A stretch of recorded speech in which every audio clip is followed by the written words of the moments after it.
Kode etik jurnalistik ini teman-teman bisa baca, kita harus independen, berita yang akurat, berimbang, tidak bertingkat buruk, cara-caranya profesional, selalu melakukan cek and recheck atau menguji informasi, nah, kemudian tidak membuat berita bohong, fitnah, sadis, dan cabul, tidak menyebutkan identitas korban kejahatan susila, terus tidak menyalahgunakan profesi dan tidak menerima suap, terus memiliki hak tolak kita ketika untuk melindungi narasumber. Ketika dia bilang, sorry, nama gue tidak bisa disebut, itu dia harus lakukan itu, gitu. Kemudian menghargai ketentuan embargo, informasi latar belakang dan off the record. Tidak menulis atau menyiarkan berita berdasarkan prasangka, apalagi terkait dengan suku, ras, warna kulit, agama, jenis kelamin. Menghargai dan menghormati hak narasumber tentang kehidupan pribadinya, kecuali itu untuk pejabat publik dan untuk kepentingan publik. Nah, dan siap untuk melakukan ralat, minta maaf jika berita yang disampaikannya keliru, dan melayani hak jawab serta hak koreksi secara proporsional. Jadi apa yang dilakukan, kesalahan yang kita lakukan misalnya dalam bentuk yang sama atau dalam bentuk space yang sama dengan apa yang kita telah sampaikan sebelumnya, kesalahan sebelumnya. Nah, kira-kira seperti itu. Terima kasih kawan-kawan. Silakan kalau ada yang mau bertanya, dan tidak bertanya tentunya lebih baik kita diskusi saja, karena saya percaya kawan-kawan di pergerakan sangat-sangat menjaga hal-hal seperti ini sehingga tidak terjadi pada kesalahan terhadap kawan-kawan, khususnya kawan-kawan yang bermain di Twitter ya. Silakan. Saya kembalikan ke Bang Andi ya. Silakan Bang Andi. Ya, baik. Terima kasih Om Gilang atas penjelasannya mengenai tentang kaidah jurnalistik dan segala macamnya. Jujur aja saya seperti kuliah lagi nih dengan penjelasan seperti ini, seperti masa kuliah. Baik, mungkin ada teman-teman yang ingin menyampaikan pertanyaan. Kalau misalnya ini silakan dipersilakan, kita sambil diskusi ya.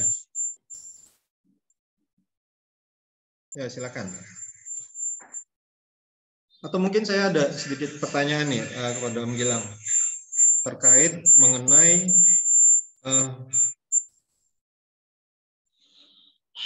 tadi dikatakan bahwa informasi belum tentu karya jurnalistik. Ya, sebentar. Dan kemudian dibilang bahwa news atau berita merupakan sebuah karya jurnalistik. Yang ingin saya tanyakan adalah bagaimana jika informasi atau berita itu sudah naik menjadi sebuah karya jurnalistik, tapi kemudian dalam proses selanjutnya karya jurnalistik itu ternyata hoax atau berisi dengan kebohongan-kebohongan. Nah, itu bagaimana tuh? Gilang. Ada cewek nggak situ ya? Ada cewek nggak situ? Kalau undang ada.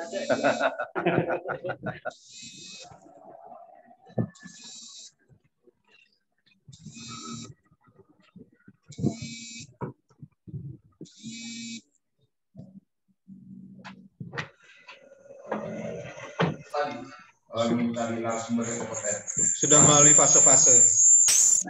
Ya.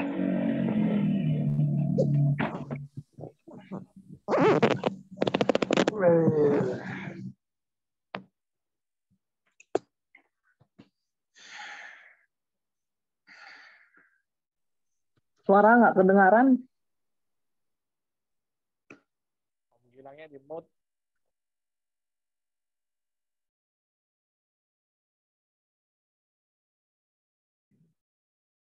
Oke, kedengeran sekarang ya. Sorry. Jadi gini, kalau tadi Bang Andi bilang apakah informasi itu kemudian dia bisa naik menjadi sebuah berita, sangat bisa gitu. Tetapi apakah kemudian Bang Andi bilang ternyata beritanya itu adalah berita hoax gitu. Nah, itu berarti ada satu kesalahan, ada kesalahan dalam prosesnya. Kenapa? Karena ketika kita melakukan pendalaman, jadi kan misalnya gini, kayak ini ya. Nah, kayak ini. Jokowi adalah anak tokoh PKI Boyolali dan ibunya ketua Gerwani gitu. Kemudian kita akan mencari narasumber yang kompeten dan kredibel di sana gitu. Apakah benar? Siapa sih bapaknya Pak Jokowi ini? Gitu. Siapa sih ibunya Jokowi ini? Setelah kita ketahui, apakah mungkin kita masih menaikkan itu? Dari sudut pandang adalah mengikuti Jokowi, Jokowi adalah anaknya PKI atau Jokowi sendiri PKI. Karena sebetulnya kalau kita mau sedikit sensitif terhadap isu ini dan mau sedikit mendalami, akan sangat ketahuan bahwa yang dimaksud di sini bukan Bambang Trihatmojo mengabarkan kepada khalayak bahwa dia mengetahui rahasia bahwa Jokowi adalah anak PKI. Tidak, bukan Bambang Trihatmojo. Yang dimaksud sini adalah Bambang Tri yang penulis buku Jokowi Undercover, dan itu pun sudah dibuktikan bahwa itu adalah buku yang tidak benar gitu. Jadi berangkat ke sana barangkali beritanya sudah berubah, bukan berita yang mengikuti berita hoax ini, melainkan berita bahwa itu adalah berita yang tidak benar, bahwa sesungguhnya bla bla bla bla bla bla bla bla bla sesuai dengan hasil wawancara kita terhadap narasumber yang kompeten dan kredibel gitu. Nah, jadi sebetulnya ketika kita melakukan fase-fase jurnalistik yang baik dan benar, itu akan terfilter sendiri kesalahan-kesalahan atau berita-berita hoax yang kita dapatkan dari, atau berita-berita atau informasi yang kita dapatkan dari media sosial, dari WAG, itu barangkali sudah terfilter dengan sendirinya dengan cara-cara yang tadi gitu. Karena kita misalnya mengajukan 2 narasumber yang kompeten dan kredibel, kemudian juga misalnya itu berupa pertentangan dari sisi A dan dari sisi B, jadi kemudian itu akan terfilter secara sendirinya. Dan barangkali yang kita keluarkan bukan meleg atau informasi utuh yang salah ini, tetapi perbaikan dari informasi ini. Informasi ini kita giring ke arah yang lebih berbudaya dan benar gitu, secara urut-urutan atau secara nilai beritanya, secara kaidah jurnalistiknya benar semua. Jadi mungkin bisa bertentangan dengan berita ini, walaupun beritanya tentang sama gitu.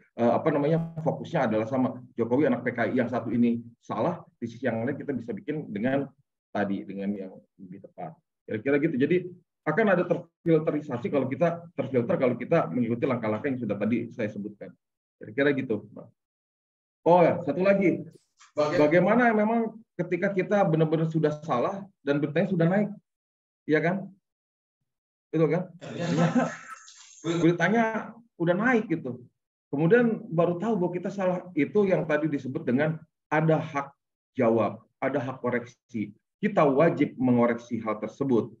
Dan ketika ada orang yang merasa dirugikan dan meminta hak jawab, kita wajib memberikan hak jawab kepada dia.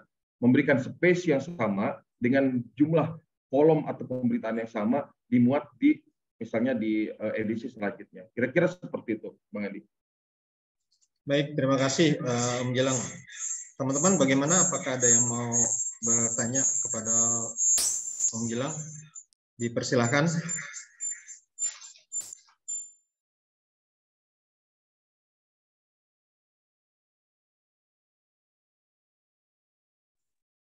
Oke, baik. Ada satu pertanyaan juga nih Om Gilang, tambahan. Tadi disebutkan tentang 5W1H. Ada why, what, when, who, where, dan how. Lantas, bagaimana kalau kelima unsur atau keenam unsur tersebut tidak terpenuhi? Apakah ada unsur minimal yang harus dipenuhi dari seorang yang ingin menulis berita supaya berita itu dianggap layak untuk ditayangkan atau dipublikasikan?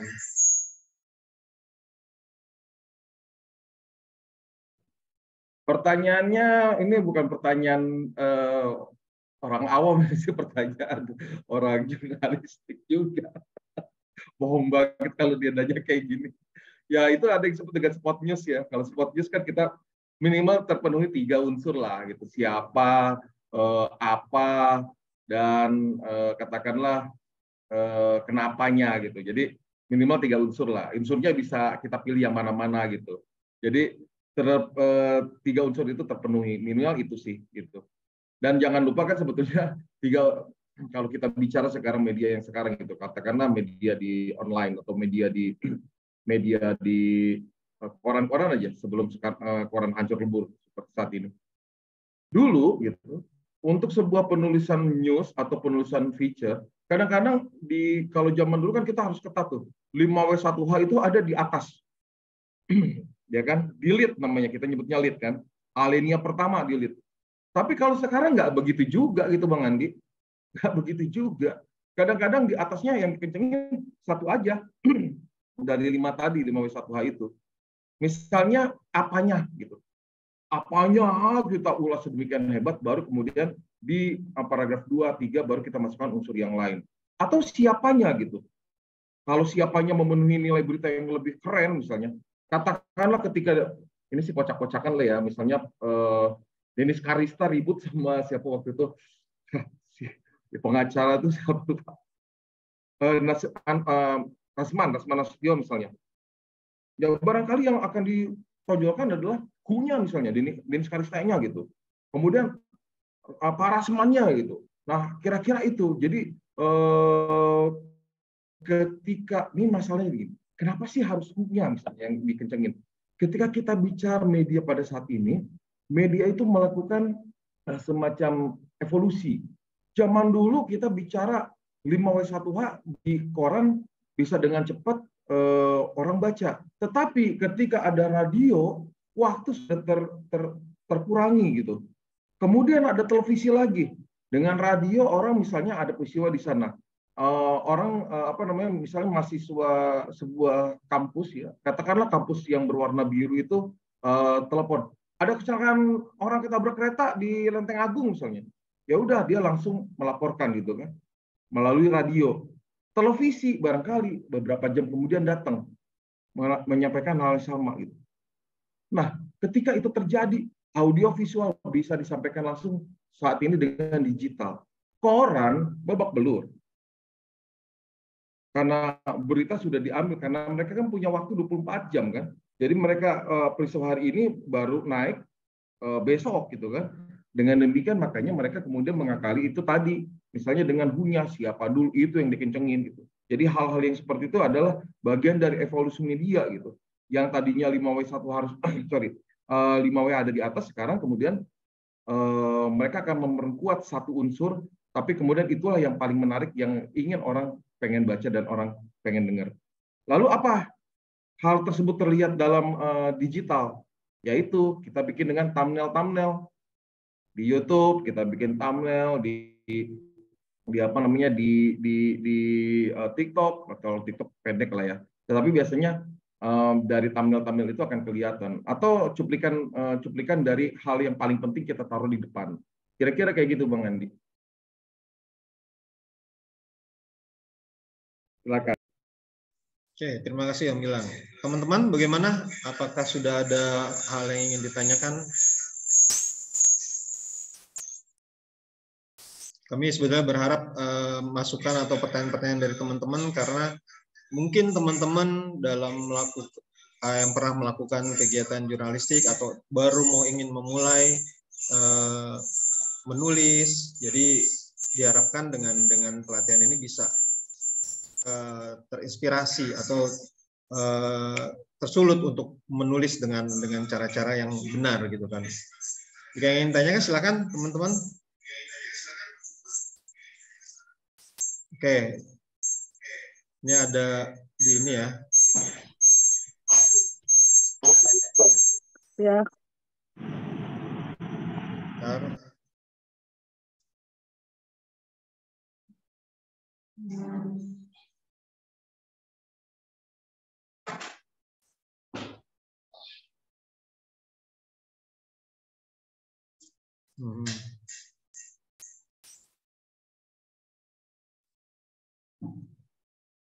Oke, Bang Om Gilang, ini ada contoh kasus yang menarik ya.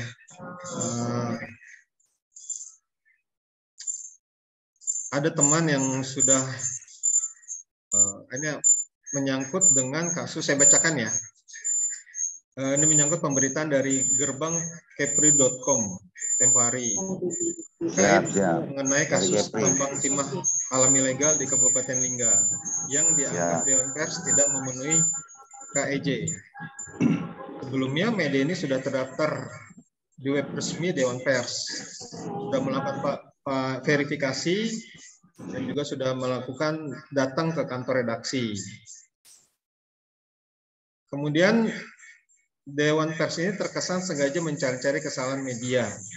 Sementara menurut kami semua syarat itu sudah dilengkapi sesuai dengan KIJ, data-data yang juga akurat, juga melakukan verifikasi ke narasumber yang berkompeten, tapi tiba-tiba nama medianya ini dikeluarkan atau tidak terdata di web Dewan Pers. Nah, kira-kira bagaimana nih penjelasannya, Om Gilang? Sudah terdaftar resmi, bahkan sudah dilakukan verifikasi oleh Dewan Pers, tapi kemudian atas ada pemberitaan tertentu, akhirnya namanya atau nama medianya dihapuskan atau jadi tidak terdata lagi di Dewan Pers. Ini pertanyaan agak berat ya, Mas Andi. Karena Bang Andi? Karena ini takutnya kita jadi menduga-duga kan. Karena ini akan ada kaitannya dengan apakah ketika dia melakukan verifikasi, orang yang melakukan verifikasi itu benar atau membawa nama Dewan Pers, satu kan. Ini jadi menduga-duga nih, Bang Andi, ngerinya kan.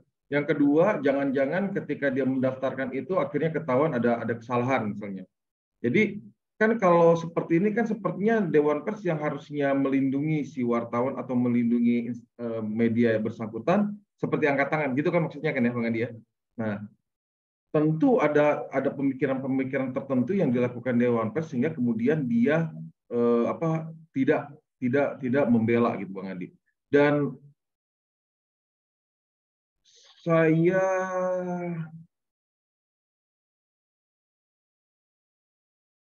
dalam gini. Saya kira gini Bang Andi, ada unsur-unsur kepentingan juga gitu dimanapun Bang Andi. Jadi kita nggak tahu nih kepentingan apa yang bermain gitu Bang Andi. Kadang-kadang gue kayaknya bener deh, tapi kok gue dianggap salah juga gitu. Apakah ada orang deket atau segala macam, kita nggak ngerti. Jadi ini sebetulnya kalau kita bicara seperti ini karena kita nggak tahu kasusnya seperti apa, kita jadi menduga-duga. Apakah secara administrasi memang sudah benar? Kalau sudah benar kan sudah benar, sudah masuk dalam dewan dalam anggota gitu kan. Tapi apakah kemudian Dewan Pers melihat bahwa dalam prakteknya media tersebut melakukan kegiatan jurnalistiknya tidak tepat, atau apakah kemudian ada kelengkapan di misalkan harus ada alamat Bang Andi, harus ada tempat, harus ada wartawan, harus ada itunya sudah terpenuhi gitu. Dan setelah diverifikasi belakangan ternyata tidak terpenuhi. Jadi banyak hal yang membuat kemudian Dewan Pers tidak melakukan pembelaan. Tapi di sisi yang lain barangkali ada kepentingan tertentu juga gitu. Dan itu ya saya nggak tahu ya apakah mungkin itu atau enggak, saya nggak ngerti. Tapi selama yang saya tahu di masa-masa lalu sih Dewan Pers cukup berjuang untuk kepentingan wartawan sih Bang Andi gitu. Tidak-tidaknya mereka melakukan pendampingan. Tidak susah kok Bang Andi karena ada proses-prosesnya. Pertama adalah proses mediasi gitu.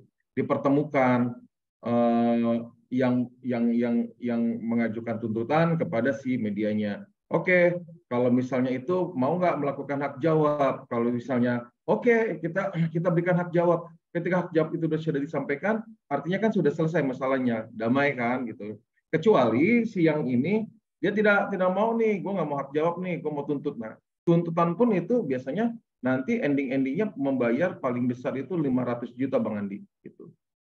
Paling besar itu 500 juta sesuai undang-undang ya. Jadi itu kalau tidak terima ya masuk ke pengadilan gitu. Tetapi memang diupayakan tidak langsung pengadilan. Kenapa? Karena tadi ada etika profesi gitu. Jadi wartawan tidak bisa langsung kena ke undang-undang artikelan ini, tapi benar-benar digawangi dulu sama Dewan Pers, sama seperti dokter juga Bang Andi, karena ini adalah profesi gitu. Ya kan ada dewan itu. Jadi sebelum seorang dokter dianggap misalnya melakukan kesalahan, dia akan dibela dulu nih, akan dilihat dulu kasusnya sama kode etiknya si kita gitu. Nah, dari situ kemudian apakah perlu dilakukan pendampingan, apakah perlu dilakukan pembelaan, kira-kira seperti itu Bang Andi. Tetapi kan kasusnya tadi bukan soal itu, bukan soal kontennya. Kontennya tiba-tiba medianya dihapus kan, betul kan? Nah, jadi ini yang membuat kita menduga-duga apa yang terjadi, apakah secara verifikasi, kalau sudah verifikasi, kemudian dilakukan verifikasi ulang karena ada kasus ini, kemudian ternyata memang tidak tepat, ya kita nggak tahu. Itu jawabannya harus di Dewan Pers. Gitu. Karena yang masalah bukan konten, masalahnya kepada institusinya. Sip, apalagi Bang Andi. Baik, terima kasih Gilang. Bagaimana teman-teman? Semoga penjelasan dari Bang Gilang tadi bisa ini ya, bisa memenuhi ekspektasi teman-teman yang tadi bertanya. Oh, ini ada jawaban lanjutnya Bang. Mereka itu sudah melakukan konfirmasi kepada para pihak, tapi jawabannya nggak jelas. Ya, kalau menurut saya memang ini harus terus dilakukan ya pendekatan ke pihak yang terkait, tentunya dengan tetap mengikuti aturan-aturan yang berlaku, jangan sampai nanti malah kebablasan. Dalam hal ini apakah perlu ada pendampingan secara hukum, Om Gilang?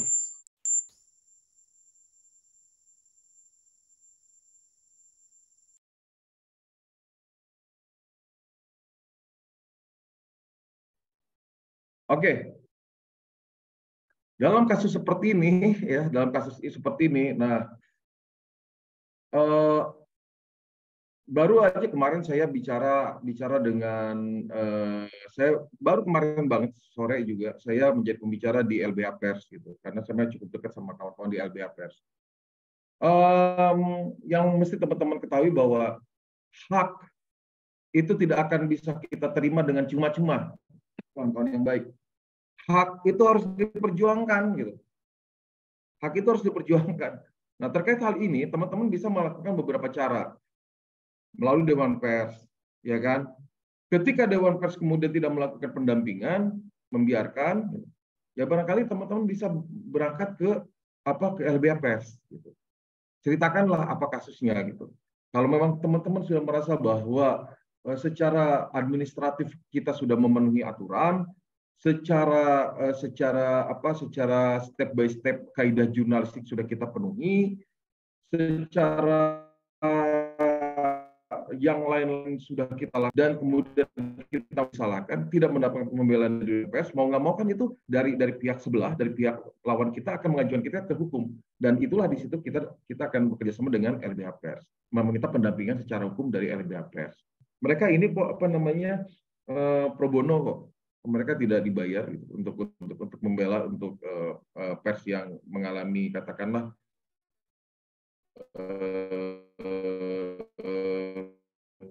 quote unquote masalah hukum.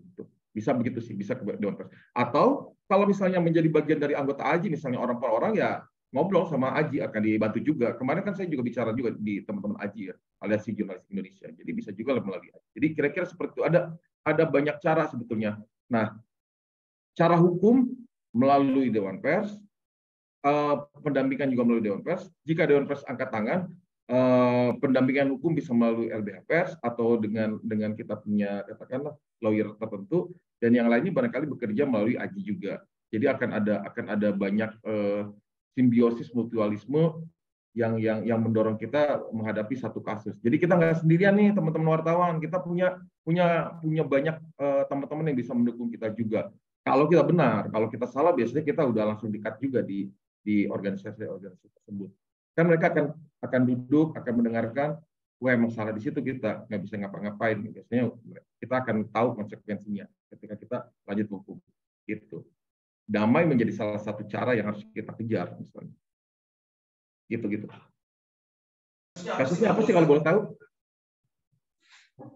Di sini dijelaskan tentang peliputan di kegiatan kasus tambang timah alam ilegal di Kabupaten Lingga. Jadi dianggap penulisannya itu tidak memenuhi KIJ, sehingga media tersebut tidak terdata di Dewan Pers. Mereka sedang dalam tahap proses melakukan verifikasi. Semua data-data sudah akurat, sudah dipenuhi dengan ini, tapi tiba-tiba kok medianya tidak ada. Oh, ini masih dalam tahap, belum ini, baru tahap pengajuan medianya. Nah, itu hati-hati tuh yang menghadapi ya teman-teman. Karena kemarin salah satu narasumber di di LBHPS kemarin ditahan tuh kasusnya tuh. Masih apa gitu. Itu kasus kelapa sawit ya. Gitu. Hati-hati ya berhadapan karena begini, kadang-kadang bukan kadang-kadang lebih sering itu yang kemudian menjadi terhukum gitu adalah wartawannya dan juga editornya, wartawan dan editornya gitu, medianya enggak. Jadi dan itu udah kejadian kemarin kan kita ngobrol, jadi ada 2 narasumber, salah satunya ya dia gitu, selain saya gitu. Saya juga narasumber, dia juga narasumber. Kalau dia narasumber yang ditahan akibat kasus kelapa sawit dengan dengan seorang pengusaha besar lah di Kalimantan. Tapi itu Kalimantan Barat kalau tidak salah. Kasusnya cukup ramai di media nasional. Oke, Bang Gilang. Ini ada pertanyaan lagi dari Jamie. Apakah untuk verifikasi ke Dewan Pers bisa tanpa melalui organisasi pers? Maksudnya apakah media tersebut langsung melakukan pendaftaran ke Dewan Pers? Gimana? Apakah bisa media itu melakukan pendaftaran langsung ke Dewan Pers tanpa melalui organisasi pers? Misalnya mungkin dari AJI atau PWI. Jadi dia langsung aja, Bang. Saya punya media, langsung daftar aja ke Dewan Pers tanpa melalui organisasi pers yang ada. Setahu saya bergabung ke Aliansi Jurnalistik Indonesia itu bukan AJI, itu orang per orang loh. Jadi si wartawannya ya. Terus kalau PWI juga, anggota PWI itu lebih kepada orang-orang juga gitu. Jadi saya wartawan, saya memiliki akreditasi wartawan. Saya kebetulan udah utama ya. Jadi ada akreditasi utama. Nah, itu baru mengeluarkan Dewan Pers, tapi kepada orang per orang, tidak kepada media. Nah, media Dewan Pers gitu. Terdata ya, medianya terdata gitu. Dan memenuhi yang tadi saya bilang, ada besar, misalnya ada pemimpin redaksi, ada editor, dan segala macam gitu. Itu harus ada gitu. Nah, kalau itu sudah terpenuhi dan ada juga legalnya, itu biasanya sudah diterima gitu. Setelah terima gitu. AJI itu biasa kepada setahun diri gitu, perlindungannya. PWI juga pada perlindungannya itu sendiri. Kalau Dewan Pers ya bisa institusinya begitu, teman-teman. Apakah bisa? Ya bisa aja kalau misalnya ke Dewan Pers, karena ya kalau AJI PWI kan itu lebih kepada organisasi gitu. Persatuan Wartawan Indonesia, Jurnalis Indonesia gitu. Itu kepada si pelaku di lapangan. Nah, makanya saya bilang ketika itu yang terjadi, nggak tahu nih kasusnya apakah ke orangnya yang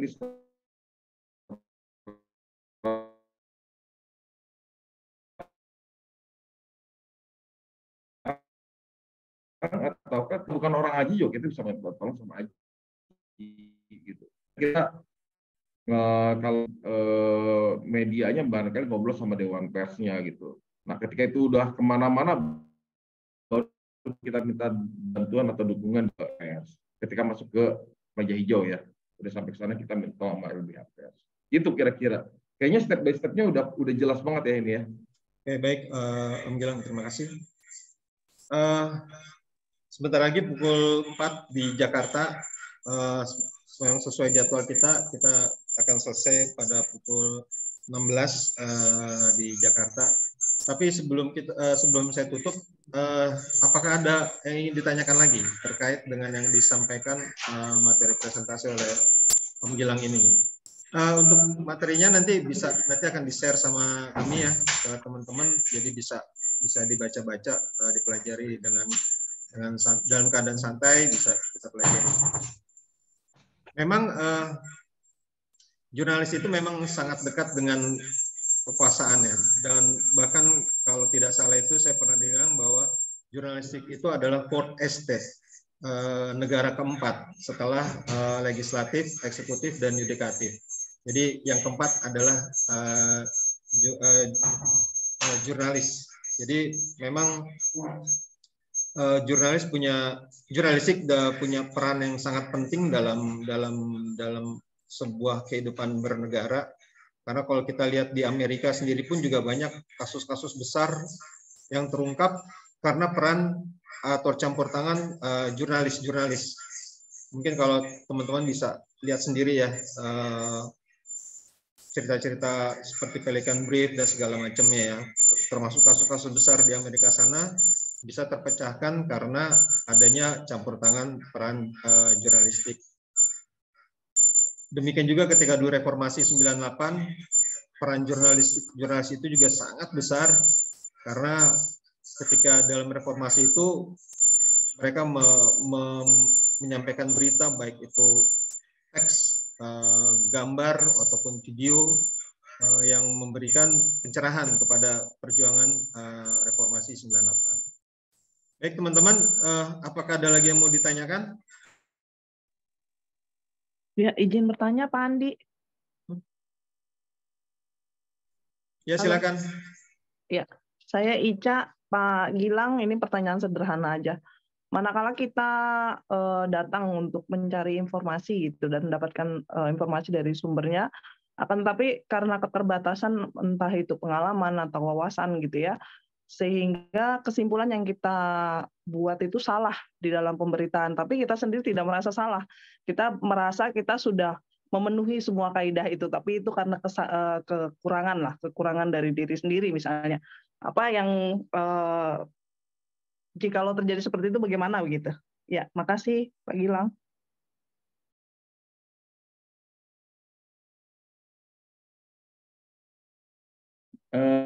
Mbak Siska, kalau kesalahannya sudah naik dan kemudian kita memang mengakui kita salah, ya tadi kembali kepada kode etik jurnalistik, kita harus legowo dan kita harus minta maaf kepada khalayak. Gitu. Nggak bisa enggak, Mbak.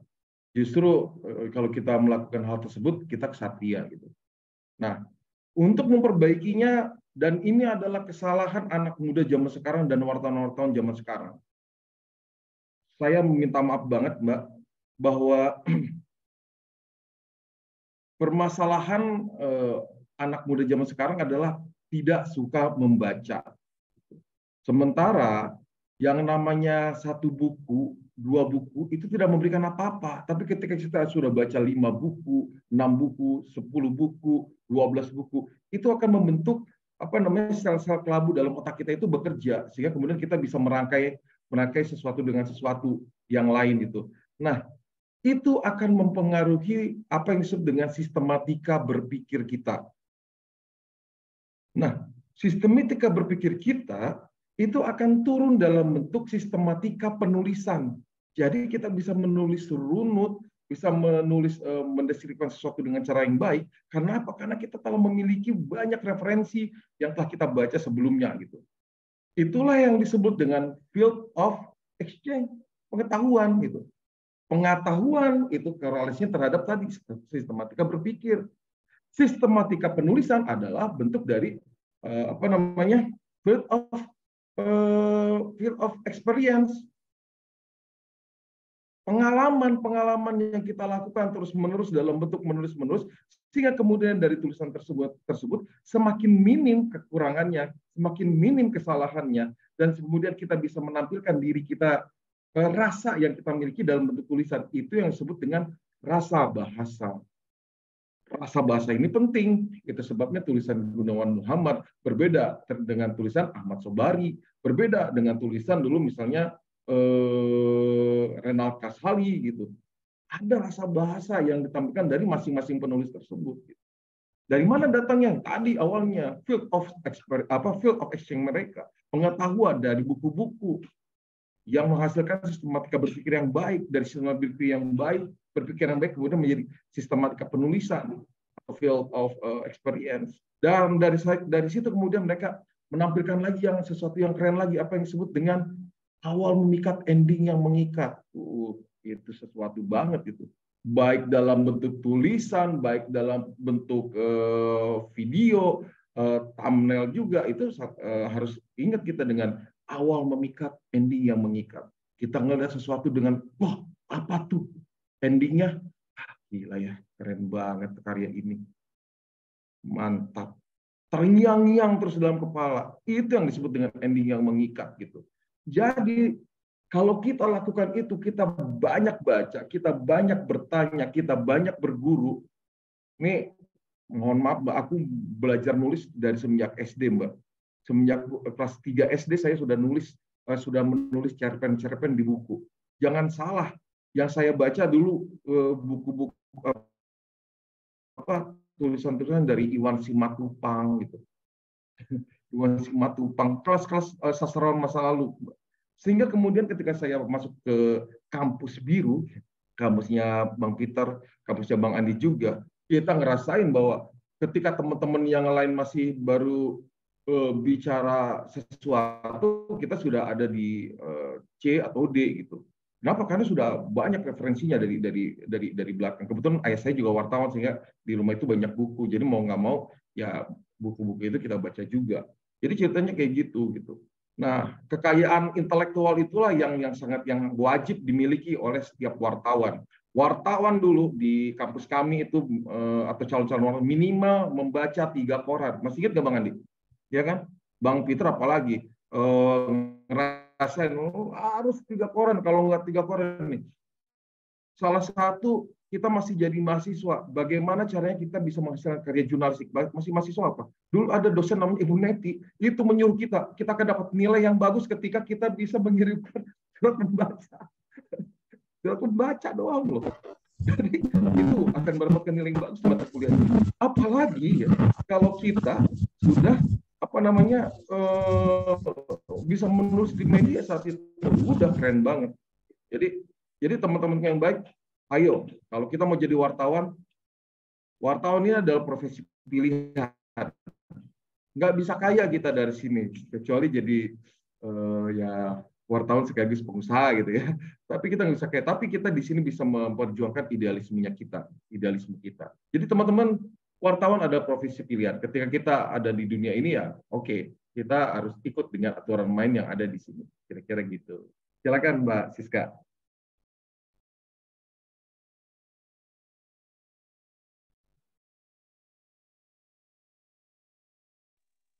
Oke, Ya, terima kasih Pak Gilang.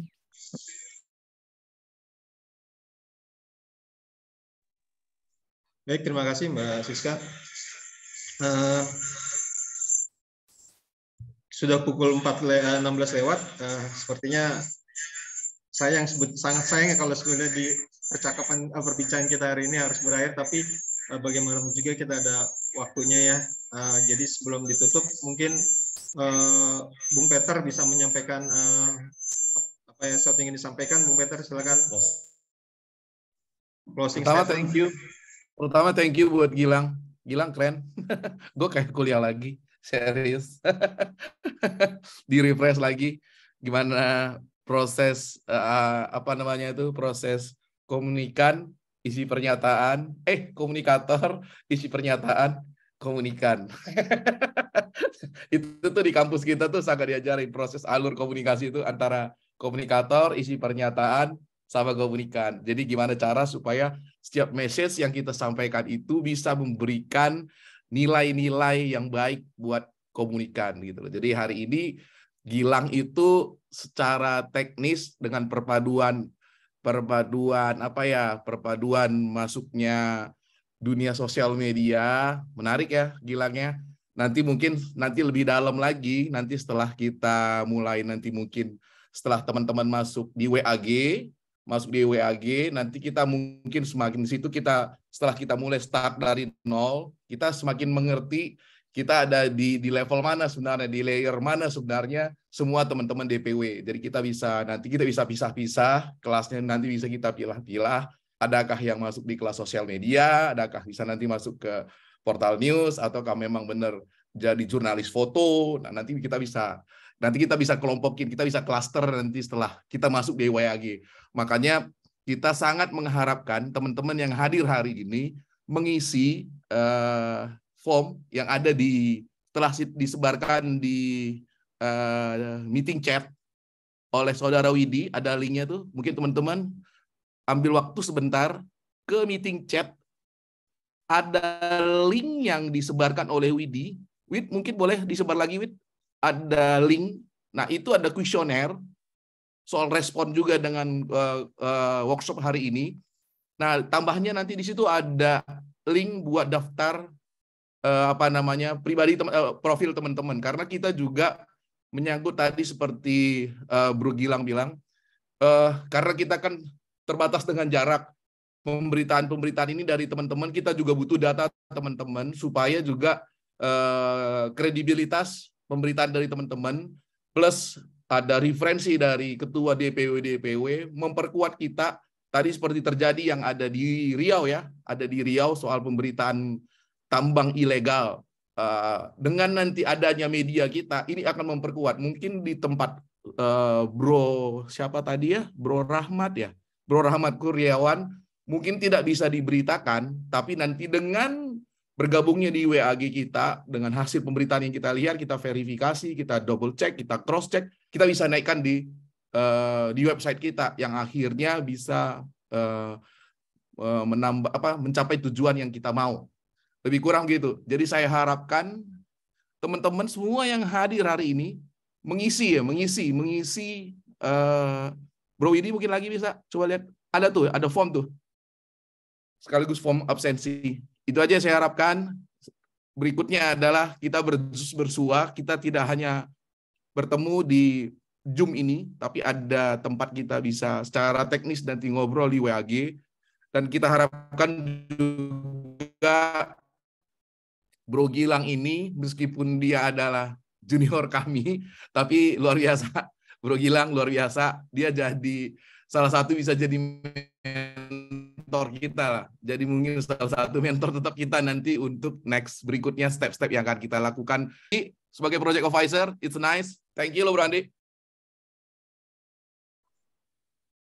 Terima kasih Bro Peter.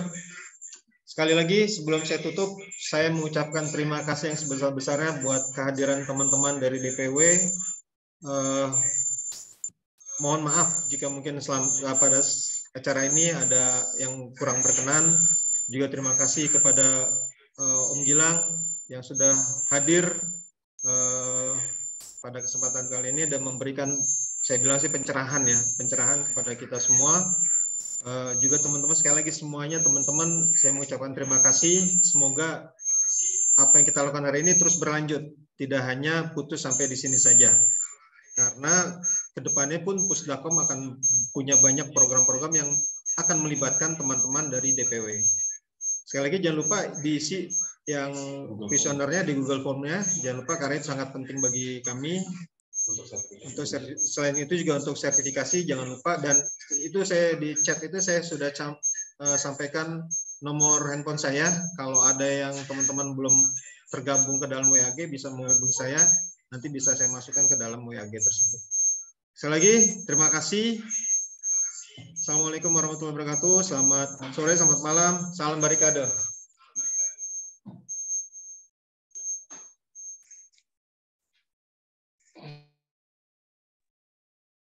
Sudah bisa live, Dik? Semua? Bisa live semuanya?